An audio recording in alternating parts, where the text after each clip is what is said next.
So guys आज हम समझेंगे पब्लिशर्स के बारे में, एवरीथिंग रिलेटेड टू पब्लिशर्स। तो मैं ये भी कहना चाहूँगा, अगर आपने बाकी की 2 टॉक्स नहीं देखी हैं, पहली थी हमारी कि जॉब लेते वक्त सामने वाले की क्या एक्सपेक्टेशन रहती है हमसे जॉब देते वक्त। सेकंड थी अबाउट क्लाइंट्स, कि हमको क्लाइंट्स कैसे मिलें और वो क्लाइंट्स हमें कैसे अप्रोच करें, वो सब। और आज हम समझेंगे पब्लिशर्स के बारे में कि पब्लिशर्स को कैसे कांटेक्ट करते हैं, कब कांटेक्ट करते हैं, वो सब।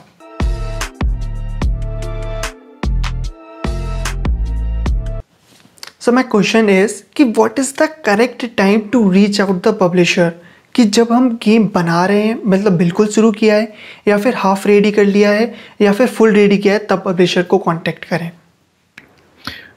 See, the correct time to reach out to publisher depends on the category of your game. ठीक है, ये सबसे पहला कोर इम्पोर्टेंट चीज़ है।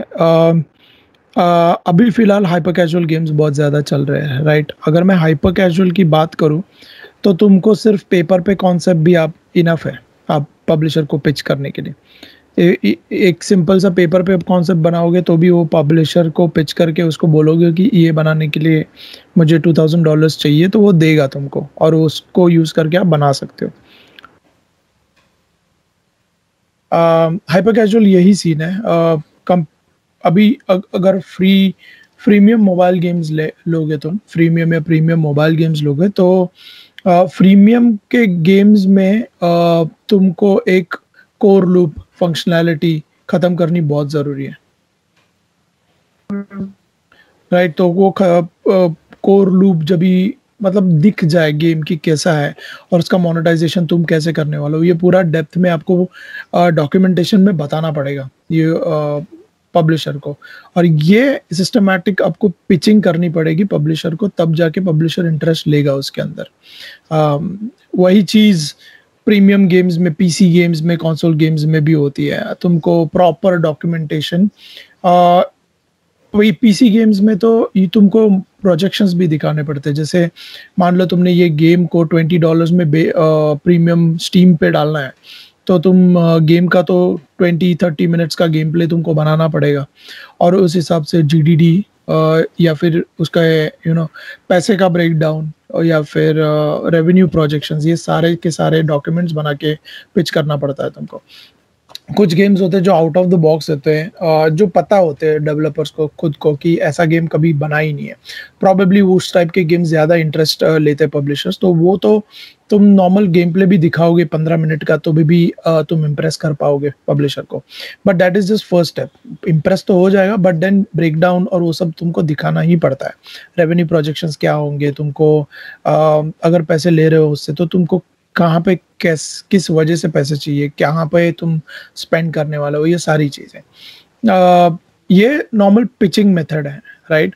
बट इसके आगे डील्स कैसे होते हैं कि अगर पब्लिशर को तुम्हारा गेम पसंद आया और वो डिसाइड करता है कि तुमको वो अपने पैसे तुम्हारे गेम में डालेगा, तो सबसे पहले वो लोग एक मनी, जितना रेवेन्यू, अपफ्रंट रेवेन्यू है वो कैलकुलेट करते हैं कि ये गेम कितने पैसे बना सकता है। उस हिसाब से तुमको एक इनिशियल अमाउंट देता है जिसको हम एमजी कहते हैं। MG is minimum guarantee, right.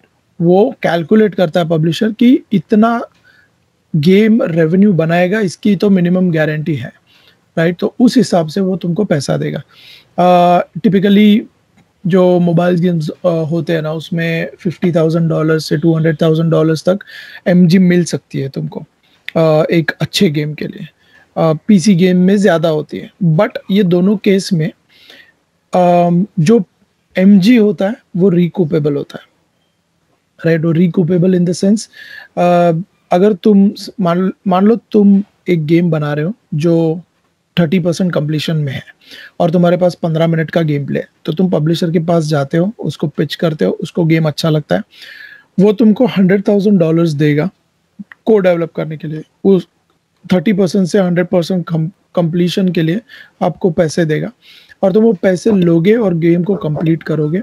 Game release होगा, पब्लिश वो करेगा, जब वो मार्केट में जाएगा तो एक मार्केटिंग का बजट, प्रमोशन बजट पब्लिशर लगाएगा उस गेम पे, उसको स्प्रेड करने के लिए, डिस्ट्रीब्यूशन करने के लिए। ठीक है, तो मान लो पब्लिशर ने $50,000 डाले और तुमको ऑलरेडी $100,000 दिए उसने, तो जब भी रेवेन्यू बनाना चालू करेगा गेम, तो सबसे पहले पब्लिशर जो उसने $50,000 डाले हुए वो रिकवर करेगा। उसके बाद में जो तुमको $100,000 दिए वो रिकवर करेगा। वो दोनों रिकवर होने के बाद जो रेवेन्यू स्टार्ट होगा उसका परसेंटेज तुमको और उसमें डिवाइड होगा। जो भी 50-50% तुम लोगों ने डील में एग्रीमेंट में लिखा हुआ है वो तुमको 50-50% मिलते जाएगा। वो एंड तक जब तक गेम खत्म नहीं होता, उसका सेलिंग स्टॉप नहीं होता, तब तक वो तुमको मिलते जाता है। और अदरवाइज तुम्हारा जो भी एग्रीमेंट ईयर्स रहते हैं, 1 साल के लिए एग्रीमेंट होता है, 2 साल के, 3 साल के लिए, तो उस वक्त तक वो चलते रहता है। तो मतलब डेवलपर के पास पर मंथ एक रेवेन्यू आने लगेगा। Right right.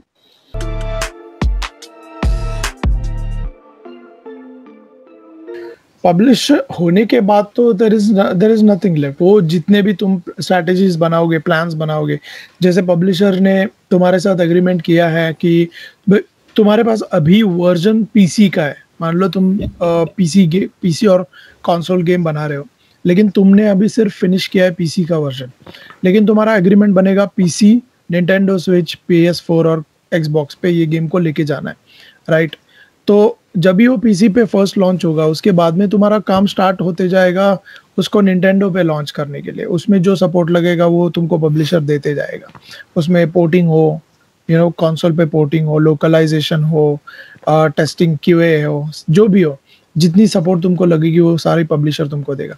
फिर वो होने के बाद दूसरे प्लेटफॉर्म पे लॉन्च होगा। ये चलते जाता है किस्सा। ज़्यादा कॉन्वर्जेशंस अग्रीमेंट साइन होने तक ही होते हैं। उसके बाद तो both of you become a same team. तो तुम एक टीम में जैसे काम करते हो उसी तरह काम करोगे। मतलब ज़्यादा कॉन्वर्जेशन बाद में होंगे, बट वो काम से रिलेटेड होंगे। वो प्रोजेक्ट के, मतलब गेम के अग्रीमेंट्स और कॉन्ट्रैक्ट्स पे डिस्कशन नहीं होंगे। वो एक बार तुम इम्प्रेस कर पाओ पब्लिशर को, और पब्लिशर ने तुम्हारे साथ म्यूचुअली जो भी नंबर डिसाइड हुआ वो एक बार हो गया, उसके बाद में तुम दोनों एक ही टीम बन के काम करते जाओगे। और क्योंकि जितना तुम करोगे, जितने प्लेटफॉर्म पे रिलीज करोगे, दोनों को उतना फायदा है। अगर मैं कोई बैटल रॉयल गेम बना रहा हूँ, तो मैं पब्लिशर को ये बता सकता हूँ कि देखो ये मैं बैटल रॉयल बना रहा हूँ, और इसको सपोर्ट करने के लिए मैं तुमको ये केस स्टडी दे सकता हूँ कि पबजी एक बैटल रॉयल है। उसको इतना तुमको बेसिकली एग्जांपल सेट करने बहुत ज़रूरी होते हैं तुम्हारे गेम के आगे, कि ये गेम ने इतना ऑलरेडी बनाया हुआ है, ये गेम ने इस चीज़ों को यूज़ करके डिस्ट्रीब्यूट किया, इसके लिए इसका हम अगर इतना भी नहीं पहुंचे तो भी 20% ऑफ ये गेम तो पहुंच ही जाएंगे। Is what my market research is. वो पब्लिशर एक्सपेक्ट करेगा तुमसे, बिकॉज तुम सिर्फ एक गेम नहीं बना रहे हो, तुम एक प्रोडक्ट बना रहे हो, और तुमको as a product owner treat किया जाएगा, ना कि सिर्फ एक गेम डेवलपर। अगर मैं फर्स्ट पर्सन एक्सप्लोरेशन गेम बना रहा हूँ तो मुझे बताना पड़ेगा कि इसके पहले कोई ऐसा गेम था जिसने इतने कॉपी सेल कर चुका है सक्सेसफुली। तो आई थिंक हम भी कर पाएंगे अगर हम ये स्ट्रैटेजीज यूज करें तो ये था पब्लिशर से रिलेटेड। नाउ सेकंड चीज़ मैं ये जानना चाहूँगा कि अकॉर्डिंग टू यू कि एक बंदे को क्या स्ट्रेटजी फॉलो करनी चाहिए अगर वो चाहता है कि मैं सेल्फ पब्लिशिंग करूँ अपने गेम की फ्रॉम स्टार्टिंग टू एंड। सिर्फ पहले फर्स्टली तो डेवलपमेंट के टाइम पे you need to be on social, ठीक है। मतलब अगर मोबाइल गेम है तो इंस्टाग्राम वर्क करता है, पीसी गेम के लिए इंस्टाग्राम वर्क नहीं करेगा, because eventually it's played on PC, right. तो अगर मोबाइल गेम तुम बना रहे हो तो इंस्टाग्राम पे होना बहुत ज़रूरी है, फेसबुक और ट्विटर पे होना बहुत ज़रूरी है। You just start putting out your content, images, screenshot Saturdays में, ऐसे सब चीज़ें तुम फेसबुक, इंस्टाग्राम, ट्विटर पे कंसिस्टेंटली पोस्ट करके लोगों को अवेयर कर सकते हो गेम के बारे में। Right, this is the very first step. Reddit लोग जो क्रैक कर पाया है वो उनके लिए बहुत बेनिफिशियल रहा है। मेरे लिए पर्सनली मैं नहीं कर पाया क्रैक रेडिट। बहुत ऐसे लोग हैं जो रेडिट यूज करके भी अच्छा खासा उन लोगों ने ग्रोथ अचीव कर लिया in terms of marketing their games. But ये सोशल मीडिया लिमिटेड है, ठीक है। इसके बाद यूट्यूब अभी फिलहाल बहुत बड़ा है। There are gamers who play specific kind of games. जब भी तुम्हारा गेम रिलीज हो रहा है तो उसके पहले आई थिंक एक वीक तुम सबको अपना बिल्ड दे दो फ्री में, खेलने दो उनको। वो लोग they put out their videos on YouTube, it will spread awareness. ये सब चीजें तुम अवेयरनेस के लिए कर सकते हो। बट एक ब्रूटल फैक्ट तुमको समझनी बहुत जरूरी है कि तुम जब भी तुम्हारा गेम रिलीज होता है उसके बाद में user acquisition is very very important. तुमको सिर्फ ये अवेयरनेस स्प्रेड करके इंस्टॉल्स नहीं मिलने वाले। तुमको डे वन से यूजर एक्विजिशन करना बहुत जरूरी होता है। तो उसका लॉजिक भी सिंपल है। User acquisition in the sense तुम फेसबुक और इंस्टाग्राम पे अपने गेम की एड जो होती है उसको रन करना बहुत जरूरी है, जिसके कन्वर्जन से आपको ऑर्गेनिक इंस्टॉल्स मिले, जेन्युइन यूजर्स मिले जो एक्चुअली तुम्हारा गेम खेले, राइट। तो ये कैंपेनिंग करना, एटलीस्ट 1 महीना पहले कैंपेनिंग करना बहुत जरूरी है। जिस दिन गेम रिलीज होता है उससे 1 महीने तक तुम यूजर एक्विजिशन करोगे, तुमको जेन्युइन यूजर मिलेंगे। उन यूजर्स का डेटा तुम एनालिटिक्स देख के ट्रैक करके तुमको बहुत सारी चीजें पता चलेगी कि ओ सेकेंड लेवल के आगे तो लोग खेल ही नहीं रहे तुम्हारा गेम। तो तुमको पता है कि तुमको सेकेंड लेवल फिक्स करनी है, किस तरीके से फिक्स करनी है, वो सब तुमको डेटा देख के ही पता चलेगा। रिटेंशन कितना मेरा गिर रहा है, कहाँ पे गिर रहा है, ये सारी चीज़ें। और ये सारी चीज़ें तुमको सिर्फ जेन्युइन यूजर से मिलेगी, जिसके लिए तुमको यूजर एक्विजिशन करना बहुत ज़रूरी है। अब बहुत सारे लोग ये बोलते हैं कि मेरे पास पैसा नहीं है स्पेंड करने के लिए। ऐसा नहीं होता। तो जस्ट इमेजिन तुम एक गेम के लिए 3 महीना काम कर रहे हो, राइट, और तुम 2 लोग काम कर रहे हो 3 महीने तक, राइट। तुम 2 लोग 3 महीने के लिए काम कर रहे हो। मान लो एक बंदे की सैलरी 50,000 है, तो तुम लिटरली 3 लाख रुपए लगा रहे हो उस गेम को डेवलप करने के लिए 3 महीने में, राइट। ये कैलकुलेशन है। तुम 3 लाख रुपए लगा रहे हो उसको डेवलप करने के लिए, बट एक गेम को सक्सेसफुल करने के लिए development is just 30% of your job. Remaining 70% is publishing the game. तो तुम अगर गेम बनाने के लिए 3 लाख रुपया स्पेंड कर सकते हो, तो तुम 50,000 रुपये उसके यूजर एक्विजिशन में तो डाल ही सकते हो। अब वो तुम फिगर आउट करो कि कैसे लाओगे वो पैसा।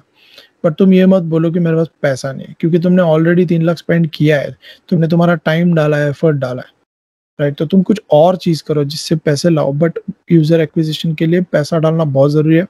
अदरवाइज अगर तुमको गेम बना के छोड़ना है मार्केट में और एक्सपेक्ट करना है कि गेम के इंस्टॉल्स आएंगे, तो तुम ये भी एक्सपेक्ट कर लो कि तुम 3 लाख रुपए वेस्ट कर रहे हो अपने।